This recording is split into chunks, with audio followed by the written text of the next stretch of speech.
এই সংক্ষিপ্ত সময়ের মধ্যে একজন পবিত্র মানুষকে নিয়ে কথা বলবো ইনশাআল্লাহ তাআলা। সমসাময়িক প্রেক্ষাপটে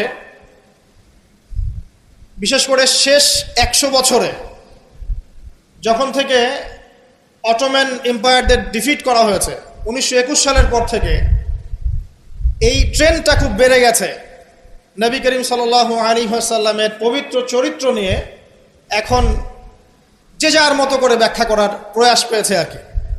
যদিও এটা আবু লাহাবের সুন্নাহ, আবু জাহেলের সুন্নাহ, এটা উতবা বিনতে আমের আরেকজন ছিল, উতবা বিনতে আবু মুঈদ, আরেকজন ছিল সাল্লাম বিন আবু হুকাইক, আরেক ব্যক্তি ছিল আশনাক বিন শারিক, এরকম কিছু একটা তার নাম। এই সব মানুষরা ছিল আইয়ামে জাহিলিয়াতের মধ্যে। এই মানুষদেরই সুন্নাহ আর কি এখন নতুন করে চালু করা হচ্ছে বিভিন্ন জায়গায়, মুক্ত চিন্তার নামে, বাক স্বাধীনতার নামে, কলম চর্চার নামে, বিভিন্ন নাম দিয়ে আমরা এখন নবী সাল্লাল্লাহু আলাইহি ওয়াসাল্লামের পবিত্র চরিত্র নিয়ে যা ইচ্ছা তাই কথা বলার চেষ্টা করছি বা দুঃসাহস দেখাচ্ছি। তাব্বাত ইয়াদা আবি লাহাবি ওয়া তাব কি জন্য নাজিল হয়েছিল? নবী সাল্লাল্লাহু আলাইহি ওয়াসাল্লাম যখন সবাইকে সমবেত করে বলেছিলেন যে আমি যদি বলি তোমাদেরকে এই পাহাড়ের পিছনে শত্রু দল অপেক্ষা করছে, তোমরা কি আমার কথা বিশ্বাস করবে?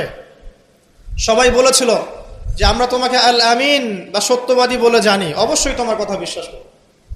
তখন তিনি বলেছিলেন কুলু লা ইলাহা ইল্লাল্লাহ তুফলিহুন, তোমরা শুধু বলো লা ইলাহা ইল্লাল্লাহ, আল্লাহ ছাড়া কোনো ইলাহ নেই, তোমরা সফল হয়ে যাবে। এটা আইয়ামে জাহিলিয়াতের কথা।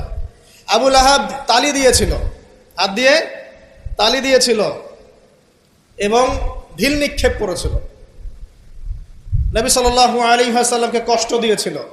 আল্লাহ পাক সূরা নাজিল করেছেন তাব্বাত ইয়াদা আবি লাহাবি ওয়া তাব, ধ্বংস হোক আবু লাহাবের দুই হাত এবং সে নিজেও ধ্বংস হোক।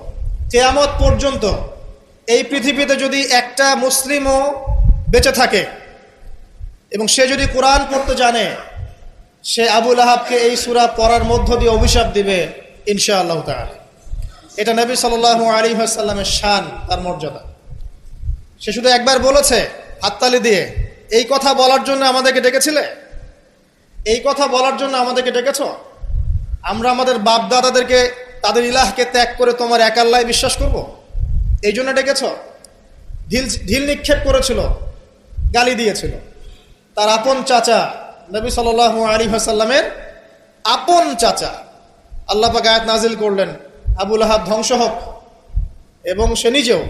মা আগনা আনহু মালুহু ওয়া মা কাসাব, তার এই সম্পদ এবং সে যা অর্জন করেছে পৃথিবীতে, এগুলো কোনোই কাজে আসবে না।